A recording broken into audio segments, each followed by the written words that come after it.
ওসমান হাদি মারা যেতে পারে, দ্যাটস এ গ্রাউন্ড সিচুয়েশন।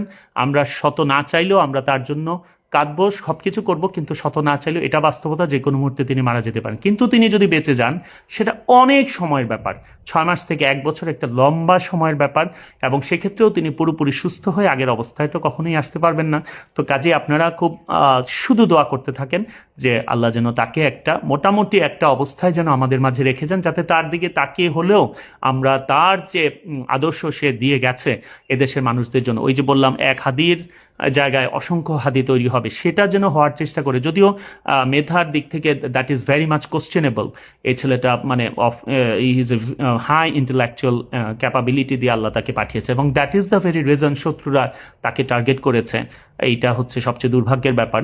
আর ওসমান হাদি কিন্তু বলে গেছে যে আমি যদি মারা যাই, আমার যাদের কারণে আমার মৃত্যু হলো তাদের শাস্তির ব্যবস্থাটা করতে পারে। সরকারকে আমি বলছি যে টেক প্রপার মেজার্স, এবং very unfortunately and horribly you are failing, you are failing, you are failing. আপনারা চেষ্টা করেন এদেরকে ধরার জন্য, এবং দৃষ্টান্তমূলক শাস্তির ব্যবস্থা করতে হবে অ্যাজ আর্লি অ্যাজ পসিবল, খুব দ্রুততম সময়ের মধ্যেই।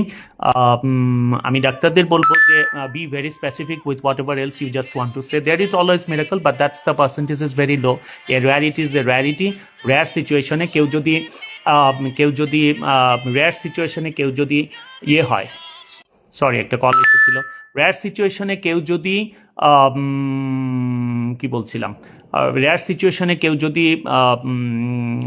বেঁচে যায়, সেটা একটা রেয়ারিটি, সেটা বলতে হবে। বলে না যে exceptions or exceptions can never be example. এক্সেপশনকে এক্সাম্পল হিসেবে বারবার দাঁড় করানো যাবে না। কাজে ডাক্তাররা বলতে পারেন যে there may be exceptions and miraculously he may be saved, otherwise it's a sorry state of affair altogether. আমরা শুধু তার জন্য দোয়া করব, মহান আল্লাহ সব কিছু সহজ করে দেয়। আমি তো সবসময় পার্সোনালি মনে করি খুব সাহসী ডিসিশনও নেওয়া যেতে পারে, কারণ প্রতি মুহূর্তেই তো সে কষ্ট পাচ্ছে, অনেক কষ্ট পাচ্ছে।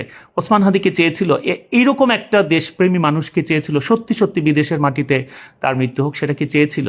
চাই নাই। তো আমরা কি তার চাওয়াটাকে সম্মান দিতে পেরেছি? সে তো মৃতবৎ, কাজেই তাকে তো আমরা না জেনেই তো তাকে তার ইচ্ছার বাইরেই তো আমরা পাঠিয়েছি। আমি ব্যক্তিগতভাবে আমার মা স্ট্রোকে আক্রান্ত হয়ে 4 দিন অসুস্থ ছিলেন, 5ম দিন আমরা আইসিইউতেও নিয়েছি, কিন্তু যখন আমি দেখছি যে একেবারে ইরিভার্সিবল সিচুয়েশন ছিল, কোনো অবস্থাতেই তিনি আর ফিরে আসবেন না, তখন আমি কিন্তু তাকে লাইফ সাপোর্টে দেওয়া বা টিউব দেওয়া, ভেন্টিলেশনে যাওয়া, এই সবগুলো বাদ দিয়ে দিয়েছিলাম। এবং আমার 2 বোনের সাথেও আমি কথা বলেছিলাম যে এই ধরনের সিচুয়েশনে let me take some brave decisions. এটা হচ্ছে কথা।